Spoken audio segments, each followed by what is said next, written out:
Piwarana Dileta Nissanora Zaino Sadharo Dhamma Udandu Ayuwino Dukambala Huswado Didraro Palila Shiro Mudine Nyi Dila Godamari Gom Pinya Go Vimodi Nyana Dadana Go No Dochin Luantum Jesuno Mudo Payadaya Tanga Yarana Domaro A Shudimyanu Manyo Shako Budo Bumyo Mansho Groyado Panama Dagisa Karawa Gudo Gamu Suzuro Jalagam Dhamma Maunama Mida Zumyane Dhamma Meswe Durozimya Sodo Nini Pindiaro Joyo Nayu Atuado Tamata Vibadana Gudo Gamu Suzuro Jalagam Uyawisa Biwajin Dana Dila Bhavana Sibu Bwamya Atavajin Hito Myaswa Bangsa Milo Abado Gudo Gamu Suzuro Jal Ate Shijin Senlajin Konya Jijin Ponago Dezo Nyaminya Jijin Sashido Onyo Mingala Pya Runim Jizo Nai Jagondi Dalim Chiyue Sadya Medya Buddhya Nivan Chanda Diyaro Myadu Lwelin Duguya Yubansanai Do Myuganda Myam Chinai Digo Chisi Shimpaya Viraro Di Ranagondong Bani Dagwa Shimbado Ugodrin Dilago Kamwin Swa Lonyong Swa Soundtain Java Ipia Tidrani Nada Tinga Bodra Dilan Damanda Rugan Kadawa Abamadi Na Dambarita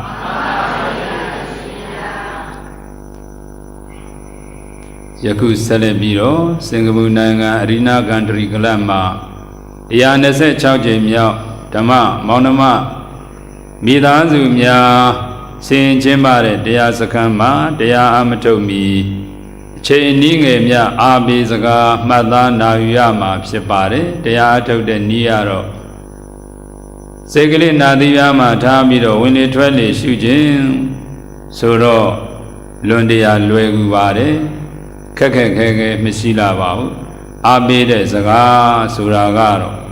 Radiane, Uria Dea, Dubabo Dwe, Abide the Bobabe, Abide Gama, Rogano Lewe, Wingadare, Sabe, Dujugima, Pare, Dinga Shima, Dinga Gimi, Sura Lipsipare,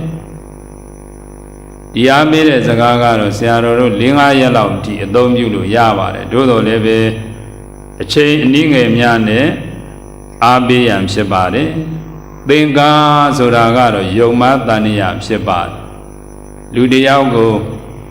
Yigao Yoma Yuela Dilua Sema Chayala Sura Da Yamaoa Ya Denga Magine the Bova Tizagalongo Bin Wait Ban La Lule Buddhas in Noye Say in Nine Piolu Yawan Wait Banlada Sura, a man margin Mabe, Wait Banlada Sura Children Paupian the Bo, Shigo, Messigo, Silo, Chin needed, Paupian needed, Children needed, a man needed the Bogo, Wait Banlada, Lukoai. Our bigger than Nidia Jologa, Moya Lady Sorovia Gigaro. E. Wait Banlada, a Mugo. Dodamine Dujang, Yelene Dujang, Lamane Dujang, Upamari, Javare, Dago, Siaroga, Lingali in Soji Aung, Subiro, Sasutara, Chepare, Sujilaya, Dodamin Bama, Bamara, Benya Wiban La Dako, Yele Bama, Adimara. Saida Wiban La Dako Lama Bama Ayumara ဒိဋ္ဌိဝိပ္ပန္လာသခောအချိန်ကအနည်းငယ်များနဲ့ပြောရမှာဆိုတော့တစ်လုံးလောက်ကိုအနည်းငယ်ပြောပါမယ်ရှေးခေတ်ကာလကရွှေဘိုတို့လိုအေယာဝတီတိုင်းတို့လိုစဘာထွက်တဲ့စဘာကင်းထဲမှာစဘာတွေဖုံးလာပြီးမဲ့လာပြီးဆိုတော့တောတောင်နဲ့နီးတဲ့နေရာကနေသမင်တွေလယ်တဲကိုဖြတ်တယ်ဆိုတော့ဒီတော့လူတွေကတောင်သူလယ်သမားတွေကလယ်ထဲမှာလူယုတ်ကြီးဆွဲပြီးတော့လက်ထဲမှာဒုတ်ဓာတ်တွေကင်ထားတဲ့ပုံစံနဲ့ပြထားတော့တောသမင်တွေဟာစဘာတွေကပဲသိနာနေဖြတ်ဖို့ဆိုပြီးတော့ခြေတက်လာကြတော့ဟေးလူကြီးဒုတ်နဲ့စောင့်နေတယ်လို့ထင်မသွားပြီဘူးလားတကယ်လူလားအယုတ်ဆိုတဲ့လူလားဒါပေမဲ့လို့တောသမင်တွေရဲ့စိတ်ထဲမှာထင်ထားတာမှတ်ထားတာကခြေနှချောင်းနဲ့လက်နဲ့ခေါင်းနဲ့မျက်လုံးနဲ့ဒါလူပဲသူတို့ထင်မနေဘူးလားအဲ့လိုထင်းနေသလိုပဲကျုပ်တို့ခမည်းတော်ပုထုဇဉ်တွေမှာငါမိန်းမပဲငါယောက်ျားပဲငါကပညာတတ်ပဲဒီလိုအထင်မှားနေတာသိညာဝိပ္ပန္လာသာလို့ဒီလိုခေါ်ပါတယ်အတိမားတာကြတော့စိတ်ဓာဝိပ္ပန္လာသာအယူမှားလမ်းမှားတာကိုတော့ဒိဋ္ဌိဝိပ္ပန္လာသာလို့ဒီလိုပဲအချင်းချုပ်မှတ်သားထားပါအဲ့ဒီဥပမာတွေထက်ပိုပြီးတော့၃မျိုးလုံးချုံသွားအောင်ပါတဲ့အဓိပ္ပာယ်တစ်မျိုးကိုရင်းညာမျိုးယဟန္တာလို့ကြော်ကြားခဲ့တဲ့ဆွမ်းလွန်းစရောဘုရားကြီးကစာတလုံးမှမတတ်တော်လေအဲ့ဒီလေဒီစရောဘုရားကြီးရဲ့အာနာပါနကိုလေ့လာပြီးတော့မှထိတိတရီဆိုတဲ့စကားလုံး၃လုံးနဲ့တောတောင်ထဲမှာသွားပြီးတော့တရားအားထုတ်ရင်းနဲ့ယဟန္တာလို့ဒီလိုကြော်ကြားခဲ့တဲ့စရောဘုရားကြီးကတော့ဒီဝိပ္ပန္လာသနဲ့ပတ်သက်လို့ဘာပြောလဲဆိုတော့ကျက်မကြီးတစ်ကောင်ကဥ၃၄လုံးလောက်ဥပြီးတော့သူကအပေါ်ကနေအပူငွေလေးပေးပြီးတော့နေပါတယ်လူတယောက်ကနေပြီးတော့ဘဲဥ၄၅လုံးလောက်ယူပြီးတော့အဲ့ဒီကျက်မကြီးအပူငွေပေးတဲ့ကျက်ဥတွေနဲ့ရောထားလိုက်ပါတယ်အချိန်ကြာညောင်းလာတော့သားကောင်လေးတွေပေါက်ဖွားမလာပြီဘူးလားအဲ့လိုသားကောင်လေးတွေပေါက်ဖွားလာတော့ကျက်မကြီးကခြေထောက်နဲ့လက်နဲ့ရက်ပြီးတော့သူ့ကလေးတွေကိုအစာကျွေးတယ်တပြည့်ပြည့်နဲ့ကြီးလာတော့ဘဲလေးတွေကကြက်လေးတွေလိုရေကြက်လေးတွေလိုကုန်းပေါ်မှာမနေဘဲနဲ့ရေထဲမှာသွားပြီးတော့ကစားကြဆော့ကြအစာရှာရင်းနဲ့သူတို့ဟာအချိန်ကြာလာတော့ရေထဲပျော်တဲ့သရဝါတွေဖြစ်မသွားဘူးလားကျက်မကြီးကကုန်းမော်ကနေပြီးတော့အော်နေတဲ့သားတို့သမီးတို့ရေထဲမနေကြနဲ့ရေထဲမစင်ကြနဲ့လာကြဟဲ့လို့သူတို့ရဲ့ဘာသာဘာဝနဲ့အော်နေတယ်စိုးရိမ်နေတယ်ပူဆွေးနေတယ်အဲ့ကျက်မကြီးရဲ့စိတ်ထဲမှာဒီဘဲလေးတွေကိုသူကလေးတွေလို့ထင်မနေဘူးလားလူလိန်လူညာကလှည့်ပြားထားလိုက်တဲ့သဘောကြောင့်ဒုက္ခမြဘဲကိုဘယ်လိုထင်နေတယ်ကျက်လို့ထင်နေတယ်ဒါဝိပ္ပန္လာသရဲ့ဥပမာလို့ဆိုရမှာပေါ့ခင်ဗျားတို့ကျွတ်တို့ကလည်းပဲခန္ဓာကိုယ်မှာတကယ်ရှိအမှန်ရှိအဟုတ်ရှိတာကယုတ်နဲ့နာမ်ပဲရှိတာပါပဲသို့တော့ဒီယုတ်ဒီနာမ်ကိုသမထဝိပဿနာအာမထုတ်ဘူးဆိုရင်ငါဟာမင်းကလေးပဲငါကယောက်ျားလေးပဲငါကတော့ပညာတတ်ပဲငါကတော့ဥစ္စာရှိတဲ့တထေးတကြွယ်ပဲစသည်အားဖြင့်အမည်နာမပညာအပေါ်မှာသွားပြီးတော့မဆွဲလန်းပေဘူးလားတို့တော့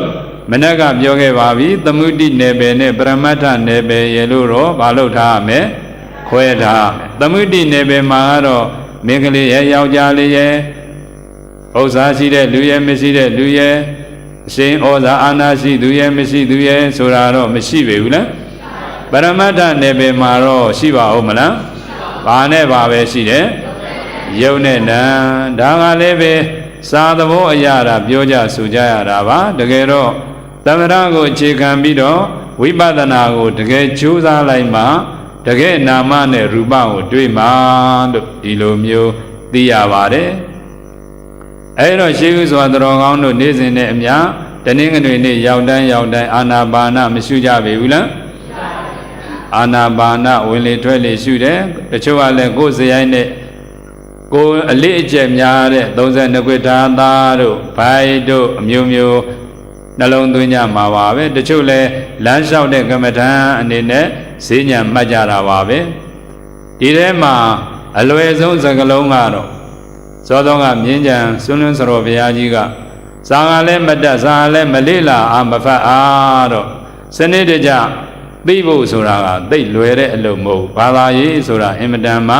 နူးညံ့သိမ်မွေ့တဲ့သဘောရှိပါတယ်ဒါကြောင့်လူရင်းတို့ချင်းကိုလေးလာလိုက်တဲ့အခါယခုတော်ကောင်းတို့လမ်းလျှောက်တယ်ဆိုရင်ခြေဘဝနဲ့အောက်ကကျမ်းနဲ့ထိမသွားဘူးလားခြေဘဝကရုပ်ပဲအောက်ကကျမ်းမြင်ကလည်းရုပ်ပဲရုပ်ချင်းဘာဖြစ်တယ်ထိသွားတယ်ဒါဆိုရင်ထိလို့ပြောလိုက်တာနဲ့ရုပ်လားနာလားဆိုရင်ရုပ်တရားထိဆိုရင်သိလို့ဆိုတဲ့စကားလုံးလေးကနန္တရားအကျမ်းမြင်အပြင်လမ်းလျှောက်တိုင်းမှာငါလျှောက်တာလားရုပ်နဲ့နံလျှောက်တာလားယခုလိုတင်မဆုံးနဲ့ကျမ်းမြင်နဲ့ထိနေတဲ့အခါမှာလဲတင်မဆုံးကရုပ်လားနံလားအောက်ကကျမ်းမြင်ကလည်းအားဆိုရင်ထိလို့ပြောလိုက်ရင်ရုပ်တရားနောက်ကငါကျမ်းမြင်ပေါ်မှာထိနေတယ်လို့သိနေတာကဘာနဲ့ပါရုပ်နဲ့နံနာမရူပမတ္တမေဝနံယုံနှစ်ပါးမြတာလင်းရှိတယ်အေညာဏယုံနှစ်ပါးမှာတပါးအခြားသောငါရဲ့အတ္တရဲ့မိမ္မာရဲ့ယောက်ျားရဲ့သူရဲ့ငါရဲ့ဆိုတဲ့ပညာတရားသည်နတ္တိပရမတ္ထရဲ့နယ်ပယ်မှာမရှိနိုင်အဲ့လိုပရမတ္ထအပြင်နာမနဲ့ရူပပဲလို့သိလိုက်မှနာမရူပပရိစ္ဆေရဉာဏ်ဖြစ်သွားတာဒါဝိပဿနာဉာဏ်အစစ်မရောက်သေးဘူးဝိပဿနာဉာဏ်ရဲ့အကျိုးလေးနံပါတ်1ဝိပဿနာဉာဏ်ထဲမှာဝင်လာတဲ့ဉာဏ်တစ်မျိုးဖြစ်သွားပါတယ်အဲ့ဒီနာမနဲ့အဲ့ဒီရူပဟာဘာကြောင့်လဲကံစိတ်ဥတုအာဟာရလို့အကြံဉာဏ်အပြင်အကြောင်းတရားပဲနှမျိုးတော့အတေကကိုယ်တိုင်ပြုခဲ့တဲ့ကောင်းကံနဲ့ဆိုကံကောင်းတဲ့ကံကြောင့်ကောင်းတဲ့ရုပ်ကလေးဆိုတဲ့ကံကြောင့်ဆိုတဲ့ရုပ်ကလေးတွေဖြစ်တာကကံစိတ်ဥတုအာဟာရဒီပိစုပန်ဘဝမှာလဲစိတ်ထားလေးကောင်းမယ်အာဟာရလေးကောင်းကောင်းမွန်မွန်မှီဝဲမယ်ဆိုရင်ရုပ်ကလေးတွေကြီးမလားဟုတ်လားဒါဟာကံစိတ်ဥတုအာဟာရကြောင့်ဒီရုပ်တွေဒီနာနေရှင်သန်နေတယ်လို့အကြောင်းနဲ့အကျိုးသိသိမိလိုက်တာနဲ့တပြိုင်နက်ပစ္စယပရိက္ခဉာဏ်ဆိုတာဖြစ်သွားပါတယ်တရားထုတ်တဲ့ယောဂီများအနေနဲ့အဲ့ဒီအထိဝိပဿနာဉာဏ်စစ်ကမလာသေးပါဘူးနာမနဲ့ရူပကိုဉာဏ်ထဲမှာသိလာပြီအကြောင်းကြောင့်အကျိုးဖြစ်တယ်ဆိုတာလည်းသိလာပြီအဲ့ဒီအချိန်မှာနာမ်တစ်ခုခုရုပ်တစ်ခုခုထင်ရှားလာလိမ့်မယ်ကိုယ့်ရဲ့စိတ်ထဲမှာရုပ်ကထင်ရှားတယ်ဆိုရင်အဲ့ဒီထင်ရှားတဲ့ရုပ်ကိုနေစာသို့မဟုတ်ဒုက္ခဒါမှမဟုတ်အနတ္တတစ်ခုခုရှုရင်ရပါတယ်သုံးမျိုးလုံးရှုမှဝိပဿနာလို့ဆိုတာမဟုတ်ပါဘူးဉာဏ်ထဲမှာတစ်မျိုးမျိုးပေါ်လာတယ်ဆိုတော့တမာရီအားကောင်းလေလေဥပမာလမ်းလျှောက်တဲ့ပုဂ္ဂိုလ်ကလည်းအပေါ်ကိုလှမ်းလိုက်တယ်ဆိုတော့ဝါရောယုတ်ကလေးပြတ်ထန်းသွားတော့ဩဝါရောယုတ်အလုံးလုံးသွားတာငါနှမ်းတာမဟုတ်ဘူးအဲ့လိုယုတ်နဲ့အဲ့ဒီလိုနံနဲ့ချိန်တိုင်းပိုင်းခြားသိသွားပြီနေဇာဒုက္ခအနတ္တသုံးသနိုင်ပြီဆိုရင်ဒါဟာသမ္မတနာဉာဏ်ဘာဉာဏ်လို့ခေါ်မလဲဘုဒ္ဓတော်ကောင်းတို့တွေနာယဝဲလောက်အာနာပါနရှုလိုက်တယ်ဆိုတော့အာနာပါနရှုတဲ့အချိန်မှာတော့တချို့ကလည်းထွက်သွားတဲ့လေဟာဝင်တဲ့အချိန်မရောက်တော့ဘူးထွက်စင်မှာပဲပျောက်သွားတယ်လို့ဒီလိုမျိုးရှုကြပါတယ်ဝင်လိုက်တဲ့လေဟာလည်းဝင်စဲမှာပဲပြက်သွားတယ်ထွက်တဲ့အချိန်မရောက်တော့ဘူးလို့ဒီလိုလဲအနိစ္စလက္ခဏာလေးနဲ့ရှုပါတယ်သို့သောစချင်းဝိပဿနာရှုရင်တမာရီအားနဲ့နေမယ်ဆိုရင်ဉာဏ်ကအားနေတတ်သလိုစိတ်ကလည်းဟိုပြေးဒီပြေးပြေးတတ်တဲ့အတွက်ကြောင့်နာယဝဲလောက်တော့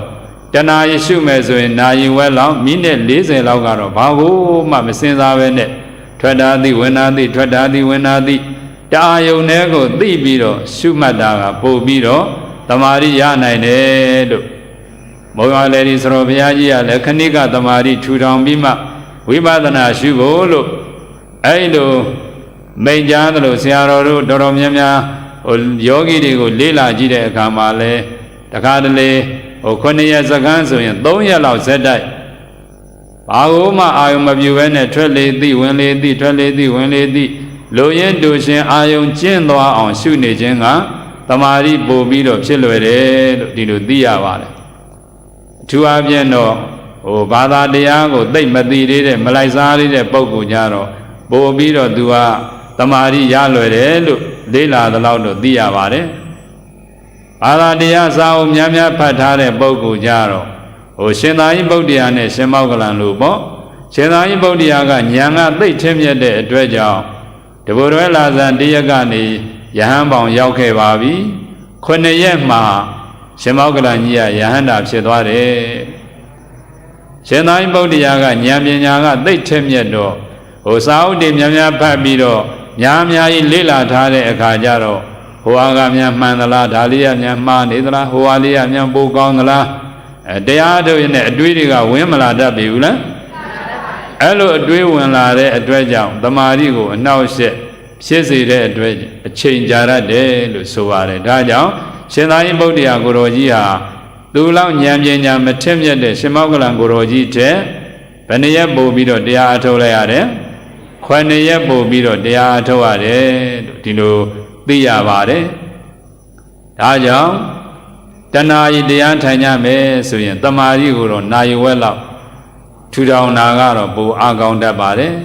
တမာရီထူထောင်တဲ့အခါမှာလဲဘာလို့မှမစင်စားပဲနဲ့ထွက်လေဝင်လေရှုရင်လည်းပဲထွက်လေသိဝင်လေသိတချို့ကလည်းဘိုက်ကိုပဲမှတ်တယ်ဆိုရင်ပိန်နာဖောင်းနာကိုအာသန်တဲ့နီးနဲ့တမာရီကိုထူထောင်လိုက်မယ်ဆိုရင်တမာရီဟာတစ်ချိန်နဲ့တစ်ချိန်နဲ့တက်မလာတတ်ပြီဘူးလားပြီးခဲ့တဲ့လကဆရာတော်တောင်ကိုရီးယားနိုင်ငံမှာ4နိုင်ငံစိုးမြို့လက်ခမ်းမကြီးမှာအမေးအဖြေလူ1000လောက်နဲ့အမေးအဖြေလောက်ကြတော့China ရဲ့တိဘက်ရဲ့ကိုရီးယားရဲ့သူတို့ကလည်းအာနာပါနရေတွက်တဲ့နီးဆိုပြီးတော့ပြောကြတာဆရာတော်ကတော့စကလုံး3လုံးဆိုရင်ရပါတယ်လို့ထိတိတတိဘယ်လိုပြောမလဲ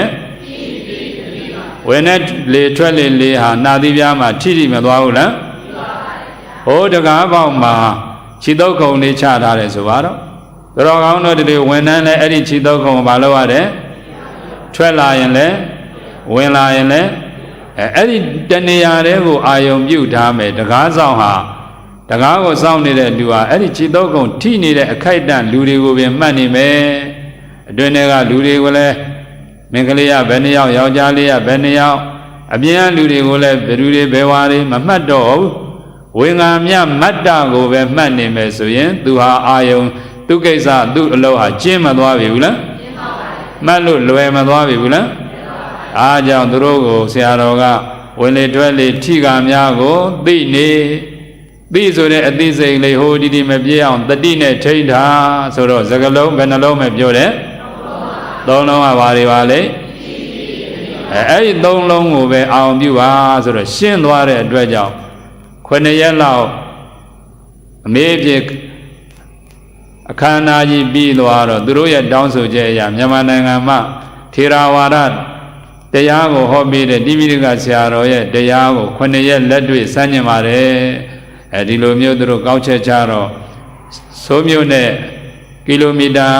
100ကျော်လောက်ဝေးတဲ့တောအုပ်ကြီးထဲမှာတောင်ကြားထဲမှာစိတ်ဆန်းရေတွေနဲ့ရှင်သန်နေတဲ့စိတ်ငြိမ်တဲ့နေရာမှာဆောက်ထားတဲ့ငါးရတကြီးတစ်လုံးကို9ရက်ငါးပြီးတော့တရားထုတ်တဲ့အခါဆရာတော်ကထိတိတရီဆိုတဲ့ဒီ3လုံးမဲ့ခင်ဗျားတို့မှတ်ဗျာဘာလို့မှမစင်စားနဲ့တော့ကဲဝိပဿနာလည်းမရှုနဲ့အောင်3ရက်လုံးလုံးရှုကြ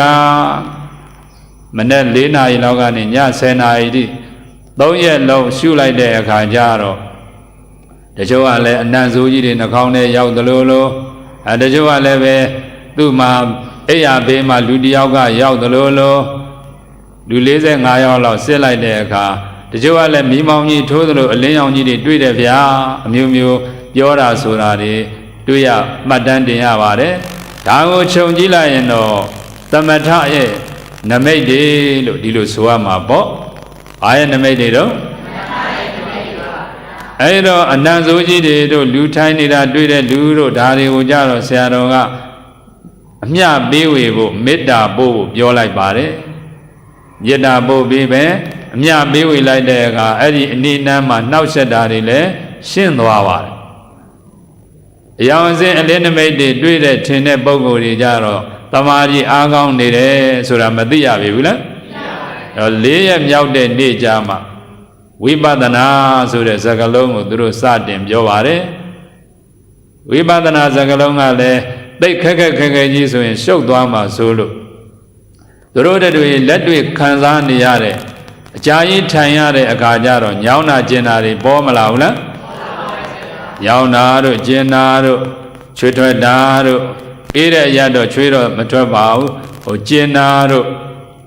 ထုံနာတို့အောင့်နာတို့အဲ့ဒီကာယကဒုက္ခဝေဒနာတွေပေါ်လာတာကိုတွေ့ရပါတယ်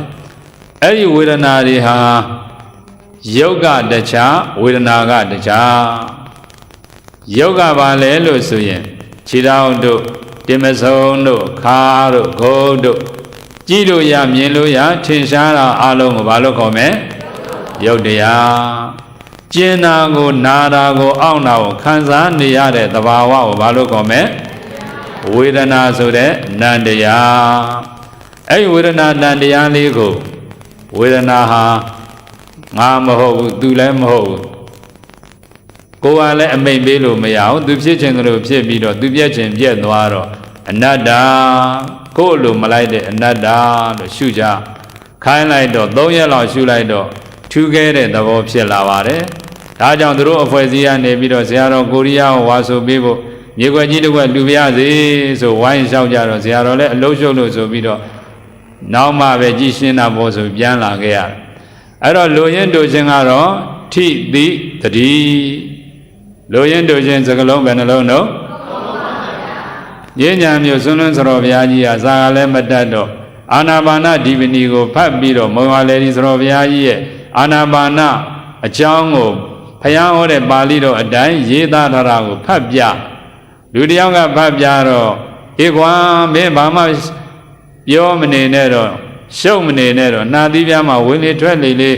ဒါကိုပဲအထုကယူဆိုင်ပြီးတော့မှတ်ပြီးတော့သူကလည်းဒီတလုံးနဲ့ပဲကြိုးစားပွားများလိုက်တော့1လ2လလောက်ကြာတော့ထူလာတဲ့အကြောင်းသိရှိရပါတယ်ဒါကြောင့်တော်ကောင်းတို့တွေတရားဆိုတာသိခက်တဲ့အလုပ်တော့မဟုတ်ပါဘူးဗုဒ္ဓရှင်တော်ဘုရားကလည်းဒီတရားကိုခက်ကြီးဟောပါမလားမဟောဘူးဒါကြောင့်အလွန်လွယ်ကူတဲ့တရားပါပဲခက်တာကသရတရားနဲ့ဝရိယလို့ဒီလိုဆိုပါတယ်။ဘာနဲ့ပါခက်တဲ့ကျုပ်တို့တော်တော်များလေ့လာကြည့်လိုက်လို့ချင်းယုံကြည်ဖို့ကတော်တော်ခက်ပါတယ်။ကမ္ဘာလူဦးရေတန်ပေါင်းများစွာရှိတဲ့အထဲမှာဒါကိုယုံကြည်ဖို့ဆိုတာလွယ်ပါမလား။လွယ်ပါဘူးဗျာ။အခုဗုဒ္ဓဘာသာအမြဲခံတဲ့ပုဂ္ဂိုလ်တွေကိုပဲလေ့လာကြည့်လိုက်ရင်တရားအားထုတ်ခြင်းတဲ့ပုဂ္ဂိုလ်နဲ့တာမန်ဒါနသီလလောက်ပြုကျင်တဲ့ပုဂ္ဂိုလ်နဲ့ဘယ်ဟာကပိုများပါဘာဝနာကိုတော့ကြိုးစားဖို့ဆိုတာလွယ်ပါမလားလွယ်ပါဘူးဗျာခုဓမ္မမောင်နှမမိသားစုများတနင်္ဂနွေနေ့တိုင်းလာရောက်ပြီးတော့တရားထုတ်ကြတယ်လို့ဒေါ်နီလာအောင်လျှောက်တော့အင်မတန်ဝမ်းသာဂုဏ်ယူပါတယ်ဆရာတော်တို့လည်းမြန်မာပြည်မှာအနှံ့ပြားပေါ့ဒီကပြန်လို့ရှိရင်ထိုင်းနိုင်ငံကိုဘုရင်ရဲ့ဗန္နာတော်ယုံအန္တရာယ်ကင်းပရိတ်ပူဇော်ပွဲမှာ3ရက်လောက်ကြွားပြီးတော့မြန်မာနိုင်ငံရဲ့အထက်အလယ်ပိုင်းတောဒေသမှာလူ400-500လောက်9ရက်တရားဆိုပြပေးပါဒါလည်းပဲလူရည်နဲ့စားလိုက်တော့ရွာထဲမှာလူကထောင်နဲ့ချီတဲ့လူနဲ့စားလိုက်တော့300လောက်အားထုတ်တယ်ဆိုတော့နေရတာပေါ့ဘာဝနာဆိုတာအားထုတ်ဖို့လွယ်ပါမလားမလွယ်လာပါဘူးဒါကြောင့်တရားအားထုတ်တဲ့အခါမှာလဲဟိုတွေးဒီတွေးဟိုကြံဒီကြံဟိုစဉ်းစားဒီစဉ်းစားမစဉ်းစားပဲနဲ့လူရင်းတူရှင်းလေးပဲထိထိမိမိကြိုးစားလိုက်ရင်ပုံပြီးတော့မထိရောက်ပေဘူးလားဟိုဟာကမန္တလို့လို့ဒီဟာကမန္တလို့လို့ဟိုတရားအာထောမလို့လို့ဒီတရားအာထောမလို့လို့အဲ့လိုတွေးနေကြမ်းနေလို့ရှိရင်အချိန်နာကုန်သွားမယ်ဥဒိစ္စဆိုတဲ့စိတ်ပြန့်လွင့်မှုတွေဖြစ်မလာတတ်ပေဘူးလားဖြစ်လာတတ်တာဒါကြောင့်မို့လို့ မိမိတို့စိတ်နဲ့ဇယိုက်နဲ့သင်လျော်တဲ့တရားတစ်ခုကိုရွေးချယ်ပြီးတော့ဒီနေ့9မိနစ်10မိနစ်အာဇိနကံအလေးအကျယ်ဆိုတာအင်မတန်ထိရောက်ပါတယ်မာတဲ့အလုံးများတဲ့ပုံကိုပင်ဖြစ်စေကမူဒီနေ့9မိနစ်လောက်တော့အချိန်ပေးလို့မရပြီဘူးလားအဲ့ဒီနေ့စဉ်နဲ့အမျှကြိုးစားထားတဲ့အာဇိနကံဆိုတဲ့ကုသိုလ်ကပန်းလေးလှူတဲ့ကုသိုလ်ပဲဖြစ်ဖြစ်ရေလေးတစ်ခွက်လှူတဲ့ကုသိုလ်ပဲဖြစ်ဖြစ်တရားကို9မိနစ်အားထုတ်တဲ့ကုသိုလ်ပဲဖြစ်ဖြစ်နေ့စဉ်လေ့ကျက်တဲ့ကုသိုလ်ဆိုတာအင်မတန်ထိရောက်ပါတယ်ဘယ်လိုထိရောက်တယ်လဲဆိုတော့လူတယောက်ဟာဗတိကိုမှမမြင်ဘူးမကြားဘူးလို့ရှိရင်သူသတိမေ့နေတဲ့အချိန်တချို့ဆေးရုံနေတဲ့သတိတွေမေ့နေတော့ဗုဒ္ဓဘာသာသူတော်စင်တယောက်ကဗတိလေးလက်ထဲလိုက်တော့ဗတိကို तू ကမမြင်ဘူးဘာဝနာမလုပ်ဘူးဆိုရင်ဒီဗတိလက်ထဲရောက်လာတာကို तू အာယုံပြောင်းဖို့လွယ်ပါမလားဆရာတော်တို့ငယ်စဉ်တုန်းကတောင်ကြီးကိုဇာသွားကြတော့ဆရာတော်ကြီးတစ်ပါးဆေးရုံတက်သက်96နှစ်လောက်ပေါ့တတိယမရတစ်ချက်ရတစ်ချက်ဆိုတော့တတိရလိုက်တဲ့အချိန်မှာလူတယောက်ကဗတိလေးလက်ထဲလိုက်ဗတိလေးလက်ထဲလိုက်တော့စကားတော့မပြောနိုင်ဘူး तू ကလက်ကလေးနဲ့ဗတိလေးတစ်လုံးစီလှုပ်နေတာတွေ့ရပါတယ်ဒါ तू ကျမ်းမာရင်ကောင်းစဉ်ကဂုဏ်တော်တွေတစ်ခုခုကိုအလေးအကျက်ပြုခဲ့တယ်ဆိုတာမသိရပြီဘူးလားအဲ့ဒီလိုပေါ့ယခုဓမ္မမောင်နှမမိသားစုညီကိုများတနေ့ငွေနေတိုင်းဒီနေရာဒီဌာနလာရောက်ပြီးတော့စုပေါင်းတရားအထုတ်သလိုဈာရက်တွေမှာလည်းမိမိတို့ရဲ့နေမှာ9မိနစ်လောက်ဒိဋ္ဌံပြီးတော့မှအာနာပါနရှုကြမယ်ဆိုရင်အလေးအကျက်ကုသိုလ်ရမသွားပြီဘူးလားအားကြောင့်အလေးအကျက်ကုသိုလ်ဆိုတာအရေးကြီးပါတယ်အဲ့တော့တမာတိမိနစ်30 40လောက်အားထုတ်ပြီးပြီစိတ်ငြိမ်သွားပြီဆိုတဲ့အခါအထိုင်ကြာထားတဲ့အတွက်ကြောင့်ညောင်းနာကျင်နာကြိုက်တာခဲတာဝေဒနာတစ်ခုဖြစ်မလာတတ်ပြီဘူးလားဖြစ်ပါပါအဲ့ဒီဝေဒနာကိုဝေဒနာဟာငါမဟုတ်ဘူးသူလည်းမဟုတ်မိန်းမလည်းမဟုတ်ယောက်ျားလည်းမဟုတ်ခြေသလုံးလည်းမဟုတ်ခြေဖွားလည်းမဟုတ်ခါလည်းမဟုတ်ခံစားတဲ့ဝေဒနာဟာဝေဒနာမျှပဲခံစားတဲ့ဝေဒနာကကောင်းတာဆိုရင်တော့ဒုက္ခပေါ့မကောင်းတာဆိုရင်တော့ဒုက္ခပေါ့ကောင်းတဲ့ဝေဒနာခံစားရင်လည်းပဲကောင်းလိုက်တာဆိုပြီးတော့တဏှာဖြစ်သွားတတ်မကောင်းတဲ့ဝေဒနာဆိုရင်လည်းမလေးဒုက္ခပါပဲလို့ညှိလိုက်တော့ဒေါသထွက်သွားတတ်တယ်ဒါကြောင့်ကောင်းတာကိုလည်းပဲတဏှာမဖြစ်ရလေအောင်မကောင်းတာကိုလည်းပဲဒေါသမထွက်ရလေအောင်ဝေဒနာအနတ္တဝေဒနာကိုအလိုမလိုက်ပါလားဝေဒနာဒုက္ခဝေဒနာဒုက္ခအစစ်အမှန်ပါလားဝေဒနာအနိစ္စဝေဒနာအနိစ္စအစစ်အမှန်ပါလားလို့သုံးမျိုးတစ်မျိုးနဲ့အာယုံပြုဆင်ញင်လိုက်ရင်ဝိပဿနာဖြစ်မသွားပြီဘူးလားဝိပဿနာဖြစ်သွားပါတယ်အဲ့ဒီဝေဒနာရှုတဲ့နေရာမှာလဲခံစားတဲ့ဝေဒနာဆိုတာကယုတ်လားနာလားနန္တရားအဲ့ဒီဝေဒနာရဲ့တရားခြေသလုံးတို့ခြေဘဝတို့တင်မစုံတို့ခါတို့ဂုတ်တို့ကယုတ်တရားညောင်းနဲ့ကျင်တဲ့အချိန်မှာလဲဘာနဲ့ဘာပဲရှိတော့တယ်ဆိုရင်နေရာမြင်တဲ့နေရာမြင်တဲ့လမ်းလျှောက်တဲ့နေရာမှာလဲယုတ်နဲ့နာမယ်ထိုင်းတဲ့နေရာမှာလဲယုတ်နဲ့နာမယ်နာသီးရမှာလဲယုတ်နဲ့နာမယ်လို့သိသွားရင်ဒါဟာနာယုတ်ကိုသိတဲ့ပုဂ္ဂိုလ်လို့အစစ်မြင်သွားပါပြီနာယုတ်ရဲ့အကြောင်းကိုပါသိသွားရင်တော့ပစ္စယပရိက္ခဉာဏ်ဆိုပြီးတော့သုလသောတာပန်ဒုတိယတဘဝတော့အပေတကားပိတ်သွားပါတယ်ကျတို့ဘုဒ္ဓဇင်တွေတော်တော်များများတော့ဒုတိယတဘဝတဲ့အပေတကားပိတ်ချင်တာလားတသန်နေရာလုံးအပေတကားပိတ်ချင်တာလားတသန်နေရာလုံးအပေတကားပိတ်ချင်တယ်ဆိုရင်တော့မဟာသောတာပန်ဖြစ်အောင်လုပ်ရမယ်သုလသောတာပန်ဆိုတဲ့အငယ်စားသောတာပန်နေဘယ်အဆင့်ရောက်ရမလဲမဟာသောတာပန်မဟာသောတာပန်ဖြစ်ဖို့ကြတော့ဇောဆုံးကပြောတဲ့ဝေဒနာတို့ခန္ဓာကိုယ်မှာထင်ရှားတဲ့ရုပ်တို့ဝေဒနာတို့တစ်ခုခုကိုအနိစ္စဒုက္ခအနတ္တတစ်ခုခုတော့အချိန်ပေးပြီးတော့ရှုနေရမယ်ဒီနေ့9မိနစ်10မိနစ်အမြဲတမ်းလေ့ကျက်ပြီးတော့ရှုလိုက်ရင်လည်းပဲသို့မဟုတ်9ရက်တိုင်းအချိန်အားတဲ့အချိန်3ရက်တိုင်းဆက်ပြီးတော့ရှုလိုက်ရင်လည်းထူးထူးကဲကဲတစ်ခုတော့ဖြစ်တတ်ပါတယ်နာမနဲ့ရူပမြင်လာပြီးတော့ကလစီရဲ့ဖျို့ဖျဲပြိုးကွယ်ပုံအစိတ်စိတ်အမွားမွားတရင်ကြကာလမှာ မိဘွားလေးတွေရေပန်းလေးတွေမိပန်းလေးတွေလွတ်လိုက်တော့အစိတ်စိတ်အမွားမွားမတွေ့ရပြီဘူးလားအဲ့လိုပဲခန္ဓာကိုယ်ကလစည်းတွေဟာအစိတ်စိတ်အမွားမွားဖြစ်သွားတာတွေတွေ့လာပြီဆိုရင်တော့ဒါဥရိယဘယဉာဏ်လို့ခေါ်ပါတယ်ခန္ဓာကိုယ်ရဲ့ကလစည်းတွေဖြိုဖျက်ပြိုကွဲတာမြင်တဲ့ဉာဏ်ကိုဘာဉာဏ်လို့ခေါ်မလဲဥရိယဘယဉာဏ်ဥရိယဘယဉာဏ်ကနေရင့်တန်သွားပြီဆိုရင်တော့တဖြည်းဖြည်းနဲ့ခန္ဓာကိုယ်ကြီးကိုကြောက်လာတဲ့ဉာဏ်ညီငွေတဲ့ဉာဏ်ယွန်းတဲ့ဉာဏ်ခန္ဓာကိုယ်ကြီးကိုစွန့်ညင်တဲ့ဉာဏ်စွန့်အောင်ကြိုးစားတဲ့ဉာဏ်ဆိုပြီးတော့ဉာဏ်စဉ်တွေတက်သွားတတ်ပါတယ်ဉာဏ်စဉ်တွေတက်သွားတဲ့ပုံကိုဟိုးတစ်ချိန်တုန်းကလည်းပြောခဲ့ဘူးပါတယ်ဘီလူမဥပမာဆိုပြီးတော့ပြောခဲ့ဘူးပါတယ်ရွာတရွာမှာမင်းကလေးတယောက်အချောအလှဧည့်သည်မာလေးရောက်လာတော့ဘာမသိညာမသိတဲ့ကာလာသားတယောက်ကသူ့ကိုရည်စားစကားသွားပြောတော့အဲ့ဒီကလေးမလေးကလည်းလွယ်နဲ့သူ့ကြိုက်တော့3-4 ရက်လောက်ပေါင်းကြပြီဆိုတော့ဒါကတော့ဟိုအထကရာဆရာများကဝိပဿနာဉာဏ်စဉ်တွေကိုလူသားတွေနားလည်ဖို့အတွက်ဥပမာလေးဆောင်ထားတဲ့သဘောပါအဲ့ဒီအလားအချောမင်းကလေးဟာ3 ရက်လောက်ပေါင်းလိုက်တော့ညနေတကောင်12 နာရီတစ်ချက်မှာအိမ်ကနေထသွားရွာနောက်တကားကနေရွာပြင်မဲ့ထွက်သွားခဲ့ပါပြီသူ့ရဲ့လင်ယောက်ျားကလည်းငါရဲ့ချစ်သူဒီရွာမှာဆွေမရှိမျိုးမရှိပါပဲနဲ့12 နာရီတကောင်လောက်ဘာကြောင့်ထွက်သွားတာလဲလို့မှောင်မဲကနေနောက်ယောင်ခံလိုက်သွားတော့ဒီမင်းကလေးသုတ်တန်ရောက်သွားပါတယ်ရှေးတုန်းကတော့အရှင်လက်လက်မဟုတ်တော့လည်းပဲသေသွားတဲ့အလောင်းကောင်ကိုအစိုးလက်လက်စွန့်လိရှိပါတယ်ဒါနဲ့အဲ့ဒီမင်းကလေးကသုတ်တန်ရောက်တော့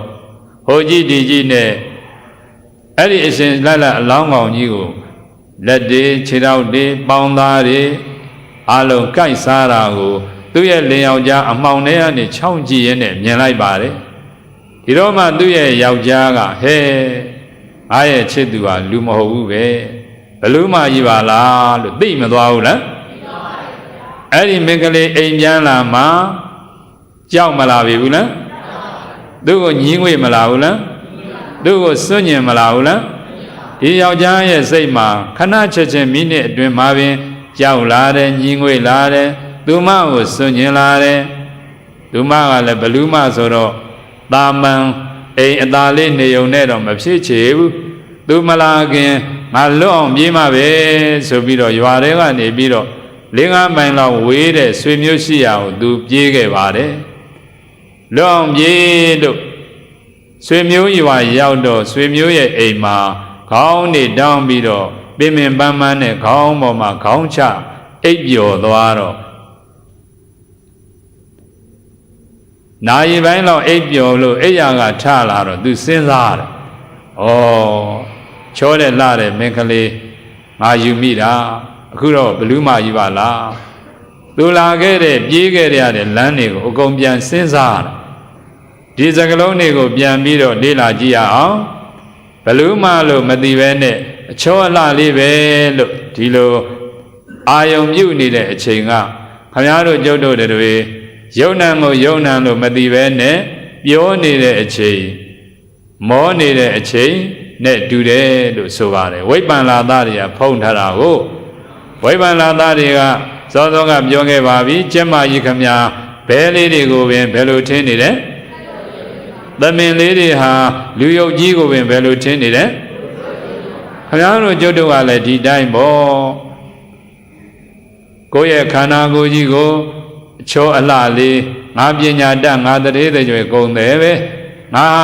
စီးပွားရေးတွေအားလုံးရှာလို့ရတယ်စားနိုင်တောင်းနိုင်တယ်ဒီလိုငါကနေရှိရခမ်းမနေဘူးလားပုရုဇဉ်တွေဆိုတော့စီးပွားရေးတော့ရှာရမှာပေါ့သူ့အချိန်နဲ့သူပေါ့တာမန်ပုရုဇဉ်နဲ့တရားထုတ်တဲ့ပုဂ္ဂိုလ်များတရားအထုတ်ချိန်နဲ့ကြွာထားရမှာပါတာမန်ပုရုဇဉ်တွေကတော့24 နာရီငါနဲ့ပဲနေကြမှာပေါ့တရားဘာဝနာလိုက်စားထားတဲ့ဓမ္မမောင်နှမမိသားစုများကြတော့စီးပွားရှာနေတဲ့သမုဒ္ဒိနယ်ပယ်နဲ့ယခုလိုတရားကိုလိုက်စားနေတဲ့ပရမတ္ထနယ်ပယ်ဒီလိုခွဲခြားထားဖို့မလိုအပ်ပေဘူးလားစောစောကလူလင်ဟာသားသားကျူးတဲ့ဘလူးမလို့မသိတဲ့အချိန်အချောအလှလေးလို့သိတဲ့အချိန်က ဝိပ္ပန္လာသတွေဖုံးခံထားရတဲ့အချိန်ဝိပ္ပန္လာသတရားတွေအမှန်မှအတိမှအယူမှားနေတဲ့အချိန်နဲ့မတူပေဘူးလားဘလို့မှလို့သိလိုက်တဲ့အချိန်ကတော့နာမနဲ့ရူပကိုပိုင်းခြားသိတဲ့အချိန်ဘလို့မှလို့သိတဲ့အချိန်ကဘလူမကြီးကိုကြောက်လာတာညီငွေလာတာစွန့်ကျင်လာတာစွန့်အောင်ကြိုးစားတာပြေးရတာအဲ့ဒါတွေကတော့ဒီနာယုတ်ကိုအနိစ္စဒုက္ခအနတ္တရှုလိုက်လို့အဖြစ်အပျက်ကိုမြင်လာတာကြောက်လာတာဘယဉာဏ်ညီငွေတာနိဗ္ဗိန္ဒဉာဏ်မောဇိတုကမြဒါဉာဏ်ပฏิသင်္ခာဉာဏ်ဒီဉာဏ်နေနဲ့မတူပေဘူးလားလွတ်အောင်ပြေးပြီဆိုတာကတော့ပฏิသင်္ခာဉာဏ်လို့ခေါ်ပါတယ်ပရိသင်္ခာဉာဏ်ကနေလွတ်အောင်ပြင်းပြင်းနဲ့ဆွေမျိုးတို့ထံရောက်ပြီးတော့လွတ်လွတ်ကျွတ်ကျွတ်ခေါင်းတောင်းပြီးခေါင်းချအိမ်မောကျသွားတဲ့အချိန်ကတော့သောတာပတ္တိမက်ကိုရောက်သွားတဲ့အချိန်နဲ့တူတယ်လို့ဆိုပါတယ်။ခေါင်းချပြီးအိပ်ပျော်သွားတယ်သောတာပတ္တိမက်ကိုကျတာနဲ့မတူပေဘူးလား။အိမ်မောကျသွားပြီဒါကစောစောကဘလူမကိုလုံးဝစွန့်လိုက်တဲ့အချိန်ကသောတာပတ္တိမက်နဲ့တူပါတယ်အိမ်မောကျသွားတဲ့အချိန်လေးကတော့ဖိုးအဆင့်လောက်ပြောရမှာပါအိမ်မောကျသွားတဲ့အချိန်ကဘယ်အဆင့်ရောက်သွားမလဲသောတာပတ္တိဖိုးမဲ့နဲ့ဖိုးကလည်းသိဝေးတာမဟုတ်တော့တော်တော်လေးသိဖို့ခဲရင်ပါတယ်သောတာပတ္တိမဲ့ဆိုတာကစက္ကန့်ပိုင်းလောက်ကြာပါတယ်ဖိုးဆိုတာကတော့မသိမချင်းသောတာပတ္တိဖိုးပါပဲအိမ်မောကျသွားတဲ့အချိန်ကဒါဆိုရင်ဘာနဲ့အတိအကျသူပါမယ်သောတာပတ္တိဖိုနဲ့တူတယ်အဲ့ရကနိုးပြီးတော့ပြန်ပြီးတော့ဆင်းခြင်းနေတာပေါ့ဩငါဒီကလေးမလေးကိုချစ်တဲ့အချိန်ဘလူမလို့သိတဲ့အချိန်အဲ့လိုအချိန်တွေကိုပြန်စဉ်းစားနေတာကတော့ပစ္စဝက္ခဏဉာဏ်နဲ့တူတယ်လို့ဒီလိုဆိုပါတယ်ဒါဆိုရင်အဲ့ဒီအချိန်အဲ့ဒီအခိုက်ရောက်သွားရင်ဘာသောတာပန်လို့ခေါ်မယ်မဟာသောတာပန်ဘာသောတာပန်မှာလေတကယ်သောတာပန်ဝိသကာတို့လိုအနာတပိန်တို့လိုတကယ်သောတာပန်ဖြစ်ပါတယ်တကယ်သောတာပန်ဆိုတော့လဲရှင်ဗျာတပည့်တော်တို့ကစီဝါရေးရလဲအစဉ်ပြေဒီလိုတိုးတက်တဲ့နိုင်ငံကြီးမှာနည်းနည်းတော့ပျော်ကျင်နေတယ်ဗျာဆိုရင်လည်းပဲရပါတယ်ဝိသကာเจ้าမကြီးသည်သောတာပတ္တိမဲ့ကိုရတော့လည်းပဲပုထုဇဉ်လူတွေနဲ့တော့သိကြီးတော့နေတာထိုင်တာကတော့သိကြီးမထူးပါဘူးဒုစရိုက်ကိုပဲမလွန်ကျူးတာပဲထူးပါတယ်မိသားစုတွေနေပုံထိုင်ပုံနဲ့တော့ထူပါမလားသူ၄ယောက်ကြာအိမ်တော်ပြုတယ်မင်္ဂလာဆောင်တဲ့အခမ်းအနားကြီးမှာလည်းပဲ၄လလောက်တောင်ဒါမှမဟုတ်လနဲ့ချီပြီးတော့တောင်ကျင်းပါတယ်ဆိုတော့ခမည်းတော်ကျတို့ဒီခေတ်ပုထုဇဉ်တွေမင်္ဂလာဆောင်ရက်နဲ့လနဲ့ချီပြီးကျင်းပဖို့လွယ်ပါမလားအဲ့တော့ဝိသကသောတာပန်အရိယာသူတော်ကောင်းမလေးရဲ့မင်္ဂလာဆောင်ဟာရက်ကလည်းရှည်သလိုတခန္ဓနာဖြစ်ပါတယ်မွေးတဲ့သားသမီးတွေကလည်းအများကြီးမွေးပြီးတော့မြည်တွေမြစ်တွေနဲ့အပျော်ကြီးပျော်လို့လည်းမရပြီဘူးလားတပည့်တော်တို့သောတာပန်ဆိုရင်တော့ပျော်မှာမဟုတ်ဘူးသောတာပန်မဖြစ်အောင်တော့ရပ်ထားအောင်မယ်လို့ဒီလိုတော့မထင်လိုက်ပါနဲ့ကြိုးတာကြိုးစားပါနော်အဲ့တော့သောတာပန်ဖြစ်ရုံနဲ့လည်းပျော်လို့ပန်းလို့မရဘူးလို့ပြောလို့ရပါမလားအနာဂံလောက်အဆင့်ကြမှာပျော်တာပါတာကျင်းသွားတာဘယ်အဆင့်ကြမှာအဲ့တော့သူတော်ကောင်းတို့သောတာပန်လောက်နဲ့ရပ်ပြီးတော့အနာဂံမလုပ်ခြင်းလည်းရပါတယ်အပေတကားကတော့လုံးဝပိတ်သွားတာပေါ့နော်ကဲဒါဆိုရင်ယခုအခါမှာတော့တရားဘာဝနာအားထုတ်ဖို့အားပေးစကားဆိုပြောလိုက်တာနည်းနည်းတော့များမသွားဘူးလားပထမအနေနဲ့မှန်မှားတဲ့ဖုံးထားတဲ့ဝိပ္ပန္လာသတွေကိုပယ်ရှားဖို့တတိပဋ္ဌာန်နဲ့ပယ်ရမယ်ဆိုတာစာထဲမှာကတော့၄-၅ ရက်လောက်ပြောမှစုံနိုင်တဲ့အဓိပ္ပာယ်တွေပါပဲသို့တော်လည်းပဲအကျဉ်းချုပ်ပြီးတော့မှဝိပ္ပန္လာသကိုတတိပဋ္ဌာန်နဲ့ပယ်တယ်ဆိုတဲ့နေရာမှာဒေသနာတော်အရသူဝိပ္ပန္လာသနဲ့သူတတိပဋ္ဌာန်ပယ်ပုံအတိအကျစာထဲမှာတော့ပါပါတယ်သို့တော်အာနာပါနဆိုရင်တော့ယခုသူတော်ကောင်းတို့တွေအတုပကိုသူပလို့ထင်တဲ့ဝိပ္ပန္လာသကိုအဓိကပယ်မှာပါပဲလူလောကကြီးကလည်းပဲခန္ဓာကိုယ်ကြီးကိုပဲမဲ့မောကြတွေ့တာကြသာယာကြတော့ကာယတတိပဋ္ဌာန်အာနာပါနနဲ့ဝေဒနာတတိပဋ္ဌာန်ဝေဒနာရှုွက်ဟာအစင်မပြေပြီဘူးလား Yaku Chenga Za Bido Nadivyama Winli Ti Twelli Ti so that Zagalonye Tida Lego this so that Zagalonye Adi Diali Nadivyanga Neho Didi Madwaya on the Dine Tame so that Di so that Zagalonye Zagalon Benalom Lude Long long so yenda Imadan Dea Dorogo Long Long Nivare Sabiri Alumaja Alo Mapa Alo Malila Alo Doro Diamatana Mulo Dido Biosi Aloa Mala Erazo Yakuga Adi Titi the Rizo de Dean Donone Anabanago Sadin Shuroma Chebare Shure Agamale Gogo Soundjin so de goes on Dea Liva Dado Dodown Nirema Doya Saudi Bido Dea told the Bogo Polo Abba Yagulo Murema Zula Ebionla told the Bogo Miajaro goes on Deaga They Medida Wulu Tia Bade Davimelo Paya Gonogo Ayom Yume Rawanigo Meda Bome Kanago Pia Dudame Suyan Leve Alon Sigan Senegaro Bocha Madwavula Ajang Shiuswa Namoda Donga Subidoma Payago Shego Verana Bujaya Ang Namo Dada Bhagavado Arahado Tamman Buddhada Namo Dada Bhagavado Arahado Tamman Buddhada Namo Dada Bhagavado Arahado Tamman Buddhada Yaswabhya Pya Davido I Khanda Ngava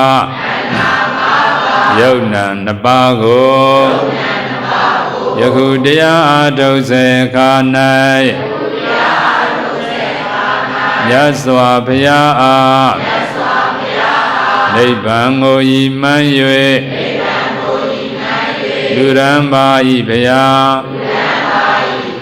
Donze de Bonai Yele Jagondo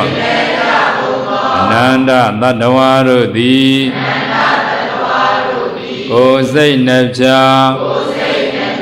Chanda Javazi Kosei Nepcha Yama Javazi Ikamu Ikudoro I Bhovagago Ananda Tadawaru A Nya Beviva I Nya Yuromu Java Drogang Dumya Laundo I Bodhalo Midda Bevido Gudo Pogole Chinodoga Wamya Wanda Ayuva I Dadu Dadu Dadu